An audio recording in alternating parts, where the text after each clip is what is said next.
Like అనేది కూడా ఇచ్చేసేది నేను. అండ్ ఇంకొక విషయం ఏంటంటే మ్యామ్ అంటే ఎవరనేది తెలియదు. యాక్చువల్లీ మొన్న సండే చేసిన వీడియో కింద ఈరోజు ఈవినింగ్ ఒక కామెంట్ పెట్టారు. అంటే cheap quality saris not worthy అని చెప్పేసి. అండ్ చెక్ చేశాను. అసలు ఆ మ్యామ్ అంటే ఎవరనేది నాకు తెలీదు. కాకపోతే ఇంతవరకు మన ఛానల్ నుంచి అయితే గనక ఒక్క శారీ అనేది కూడా తీసుకోలేదు. నేను చెక్ చేస్తే నాకు మెసేజ్ పెట్టిన ఒక 50 మినిట్స్‌కి నాకు చూసాను. 50 మినిట్స్ ఎగో అని చెప్పేసుంది మెసేజు. వాళ్ళెవరా అనేది చూస్తే, వాళ్ళసలు ఛానెల్ క్రియేట్ చేసిందే ఒక 53 మినిట్స్ బ్యాక్ ఛానెల్ క్రియేట్ చేసి, సో, మళ్ళీ దాని నుంచే మెసేజ్ పెట్టారండి.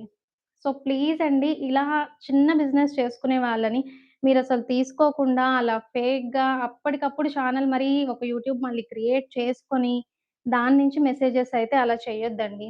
అసలు మీరు అంటే తీసుకొని కూడా తీసుకోలేదు మన ఛానెల్ నుంచి అసలు ఒక్కసారి గూడా. నాకనే కాదు ఎవ్వరికైనా అండి. ఏ బిజినెస్ వాళ్ళకైనా అలా నెగెటివ్ కామెంట్స్ అనేది అయితే